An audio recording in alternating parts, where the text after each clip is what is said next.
Hello friends, शुरू करते हैं आज की हमारी कहानी इंतकाम भाग 12।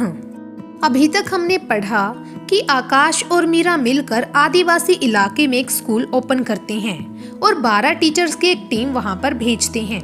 इसी के साथ साथ मीरा आदिवासी इलाके में सभी लड़कियों को समझाती है कि उनके साथ किसी भी तरह का शारीरिक शोषण हो तो वो चुप ना बैठे और इसके खिलाफ आवाज उठाएं।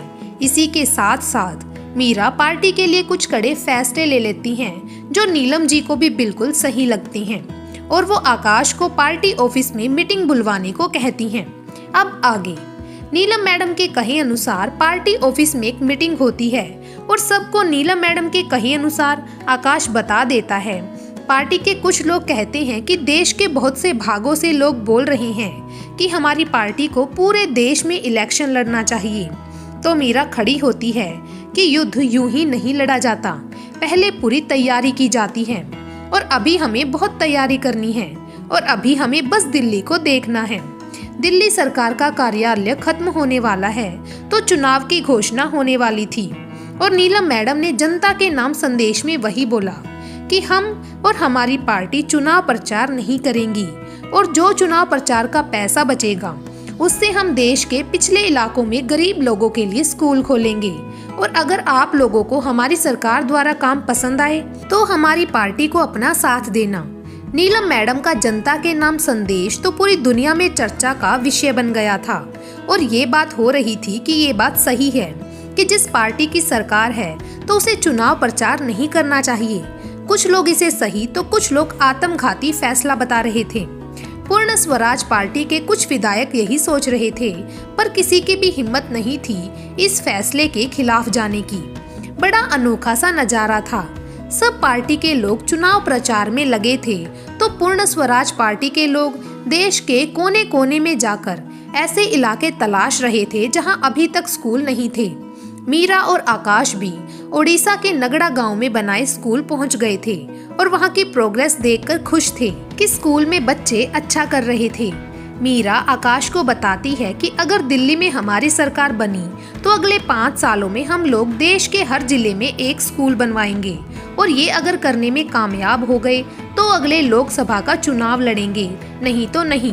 आकाश कहता है कि ऐसा क्यों? तो मीरा कहती है कि लोग अपने जीवन में यही चाहते हैं कि उनका जीवन कैसा भी हो पर उनके बच्चे अच्छा करें और उनके बच्चे पढ़ेंगे तो अच्छा ही करेंगे। आकाश, जो मेरे साथ 16 साल में हुआ, अगर मैं पढ़ी लिखी होती तो अपनी बात आगे तक लेकर जाती। उन लोगों को पता था कि ये गरीब अनपढ़ लोग क्या कर लेंगे। आकाश, पता है हमारे देश में बलात्कार के हजारों मामले होते हैं और गरीब अनपढ़ लोगों की आवाज दबा दी जाती है, पर अगर सब लोग पढ़ लिख जाएंगे तो कोई भी ऐसा करने से पहले 100 बार सोचेगा। मेरा सपना यही है कि कभी भी किसी भी लड़की का शारीरिक शोषण नहीं होना चाहिए। आकाश को अब समझ में आ गया कि मीरा क्या सोच रही थी और उसे केवल अपने इंतकाम से मतलब नहीं है, वो तो बलात्कार की बीमारी को देश से जड़ से खत्म करना चाहती है। आकाश मीरा को कहता है कि मैं हमेशा तुम्हारे इस नेक काम के लिए खड़ा हूँ। मीरा आकाश के कंधे पर सर रखकर बोलती है कि अभी मैं इस लायक हूँ कि अपने साथ जुल्म किए लोगों को सजा दिला सकती हूँ, पर नहीं, अभी नहीं। मुझे हर उस मीरा के लिए लड़ना है जो मेरी तरह रोज मरती है। मैं तो खुश नसीब हूँ कि नीलम मैडम के रूप में माँ मिल गई और यहाँ तक पहुँच गई, नहीं तो पता नहीं क्या जिंदगी होती। उधर नीलम मैडम भी मुग्धा और मोहन को लेकर साउथ इंडिया के टूर पर निकल गई थी। दिल्ली के इलेक्शन से दूर बच्चों के साथ एंजॉय कर रही थी। नीलम मैडम जहाँ भी जाती तो लोगों का एक ही सवाल होता कि आपको सत्ता जाने का डर नहीं लगता? तो वो एक ही बात कहती कि हम और हमारी पार्टी केवल राजनीति करने नहीं आए हैं, हम लोग तो पूर्ण स्वराज की लड़ाई लड़ रहे हैं। दिल्ली के चुनाव प्रचार खत्म हो गई तो सब लोग दिल्ली लौट आए थे। इलेक्शन डे के दिन नीलम मैडम अपने परिवार के साथ वोट देने गई और चुपचाप बिना कुछ बोले घर वापस आ गई और मीरा को बोली एक अच्छी सी चाय पिला, बहुत दिन हो गए। तो मीरा भी मुस्कुराते हुए कहती है कि माँ बस अभी लाती हूँ। फिर बैठकर नगड़ा गांव के स्कूल के बारे में बताती हूँ। मीरा चाय लेकर आती है और सब लोग चाय पीते हुए बात कर रहे थे। मीरा और आकाश बच्चों और माँ को नगड़ा गांव के बारे में बता रहे थे। मुग्धा और मोहन दोनों बच्चे बड़े उत्सुकता से सुन रहे थे कि आदिवासी बच्चे पढ़ने आते हैं। दोनों कहते हैं कि अगली छुट्टियों में हम नगड़ा गांव के स्कूल जाएंगे। तो नीलम मैडम कहती है, ठीक है मेरे बच्चों।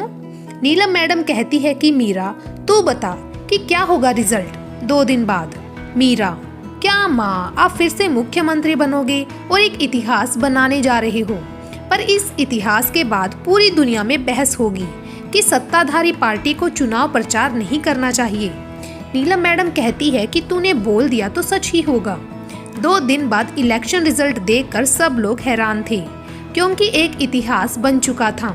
सत्ताधारी ने बिना प्रचार किए केवल अपने काम के दम पर वापस सत्ता पाई थी।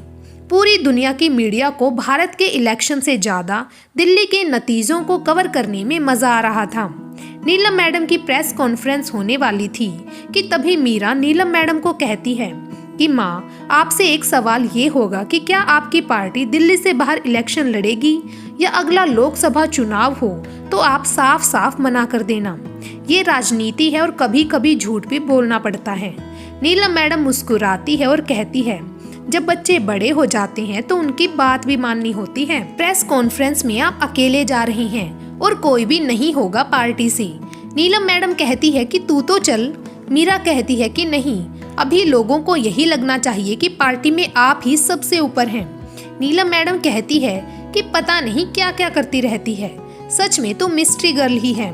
प्रेस कॉन्फ्रेंस में सब पूछते हैं कि आप अकेले क्यों, वो आपकी मिस्ट्री गर्ल मीरा जी नहीं आई। तो नीलम मैडम बड़े रोब के साथ बोलती हैं कि कब किसे कहाँ होना चाहिए ये फैसला मेरा होता है। दूसरा सवाल एक रिपोर्टर पूछता है कि आपकी पार्टी क्या दिल्ली से बाहर या अगला लोकसभा चुनाव लड़ रही है। नीलम मैडम एकदम नहीं बोल देती है। बस क्या था, मीरा जो चाहती थी वही हुआ। पूरे देश में लोग यही कह रहे थे कि पूर्ण स्वराज पार्टी को दिल्ली से बाहर भी इलेक्शन लड़ना चाहिए, पर पता नहीं क्यों ये पार्टी दिल्ली से बाहर नहीं जाना चाहती। प्रेस कॉन्फ्रेंस खत्म होने लगी तो नीलम मैडम घर आती है। मीरा कहती है कि माँ, आप शाम को जनता के नाम संदेश देना और लोगों का शुक्रिया अदा करना, पर आप जनता से एक बात बोल देना कि हमारी दिल्ली में सब कुछ है और इंसान के पास जब सब कुछ होता है तो वो सामाजिक कार्य करता है। तो इसी तरह दिल्ली सरकार भी दिल्ली के बाहर मदद करेगी। बेशक हम दिल्ली सरकार हैं, पर देश तो हमारा ही है। देश के कोने कोने में दिल्ली सरकार स्कूल खोलेगी और वहाँ हमारे दिल्ली के अच्छे शिक्षक जाकर पढ़ाएंगे, जिससे लोगों को शिक्षा और हमारे दिल्ली के लोगों को रोजगार भी मिलेगा। लास्ट में एक बात जरूर बोलना कि हमारी सरकार में बलात्कार की घटना ना के बराबर हुई थी, पर इस बार मुझे एक भी ऐसा केस नहीं चाहिए। बेटियां हमारी पूर्ण सुरक्षित होनी चाहिए। नीलम मैडम ने मीरा के कहे अनुसार सब बोल दिया। लोग नीलम मैडम के संदेश से खुश थे, पर कुछ लोग बोल रहे थे कि दिल्ली के बाहर स्कूल का क्या मतलब होता है। नीलम मैडम शाम को घर पर बैठी थी तो मीरा और आकाश को बुलाती है और मीरा से कहती है कि तेरे अंदर क्या चल रहा है, मुझे भी तो कुछ बता। मीरा कहती है कि माँ, पूरे देश की राजनीति और दिल्ली की राजनीति में जमीन आसमान का फर्क है, तो अब हमें बहुत ही सोच समझकर आगे कदम बढ़ाना होगा। जहां आप हमें देश के कोने कोने में स्कूल खोलने में मदद करोगे और मैं और मेरी जैसी हमारी पार्टी की लड़कियां उन स्कूलों में लड़कियों को जागरूक करेंगी। लड़कियों को भी अगर कुछ भी शारीरिक शोषण होता है तो उसे उजागर करें, चुप नहीं बैठे। इससे जो भी सरकार जो इसे बस दबाने में लगी है उनकी पोल खुलेगी। 4 साल में स्कूल जो हम खोलेंगे तो उससे जनता में हमारी पहुंच होगी। लास्ट साल जब हमारी पार्टी जब बोलेगी कि हम पूरे देश में चुनाव लड़ रहे हैं, तो देखना कि जितनी भी पुरानी पार्टी है उनके पैरों तले से जमीन खिसक जाएगी, तो वो लोग पागलों की तरह कुछ भी कर सकते हैं। यहाँ दिल्ली में मीडिया की कवरेज के कारण दंगा करना मुश्किल होता है, पर देश के गांव देहात में हमें बड़ी चुनौती का सामना करना पड़ेगा। नीलम मैडम कहती है, फिर क्या सोच रखा है? मीरा कहती है कि हमें अपनी पार्टी में गांव देहात में 2 काम करने हैं। अगर हमारी पार्टी के किसी उम्मीदवार पर हमला होता है या नुकसान पहुंचता है तो हमें एक तो जनता को बताना होगा और दूसरी तरफ से हमारी पार्टी की कमांडो फोर्स जो जैसे को तैसे वाला जवाब देंगी। अब हमारी पार्टी की कमांडो फोर्स तैयार करनी है। वक्त कम है और काम ज्यादा। नीलम मैडम कहती है कि तू इतना कैसे सोच लेती है। तो मीरा कहती है कि माँ, अब आपने इतना चलना सिखा दिया है तो आगे हमें ही चलना होगा। नीलम मैडम जहाँ दिल्ली को संभाल रही थी, वहीं आकाश और मीरा पार्टी को चुपचाप धीरे धीरे देश के दूसरे कोने में ले जाने लगे थे। जैसे ही एक स्कूल बनकर तैयार होता तो वहाँ मीरा और आकाश खुद जाते और आसपास के लोगों से खुद मिलते और उन्हें समझाते कि अगर आपको आगे जाना है तो पढ़ना ही होगा, आप अपने बच्चों को पढ़ने जरूर भेजें। मीरा तो औरतों और लड़कियों में इतना जोश भर देती कि वो हर मुश्किलों से लड़ने को तैयार थी, पर शोषण नहीं सह सकती थी। मीरा के कहे अनुसार जब भी कभी कुछ गलत होता तो सब औरतें एक साथ होकर आवाज उठाती। वक्त बीत रहा था पर काम बिल्कुल मीरा के अनुसार चल रहा था। इधर देश में स्कूलों की संख्या तेजी से बढ़ रही थी तो उधर पार्टी की कमांडो फोर्स भी तैयार हो गई थी। जैसे जैसे 4 साल का वक्त खत्म होने वाला था तो मीरा, आकाश और नीलम मैडम अपने आप को बहुत मजबूत करने में लगे थे कि वक्त कैसा भी आए तो उससे निपटा जा सके। 4 साल बीत गए और देश के हर डिस्ट्रिक्ट में पूर्ण स्वराज पार्टी के स्कूल भी खुल चुके थे। शाम को चाय पर नीलम मैडम, मीरा और आकाश एक दूसरे की ओर देखते हैं और बोलते हैं, जंग का ऐलान करने का वक्त आ गया। मीरा चाहती थी कि नीलम मैडम इस बात को लोगों को बताए, पर ये क्या। नीलम मैडम कहती है कि मीरा, अब मिस्ट्री गर्ल को फ्रंट पर आना होगा और कल पार्टी मुख्यालय पर तुम्हें ये ऐलान करना होगा। इससे आगे की कहानी वो हम जानेंगे अगले भाग में। Thank you.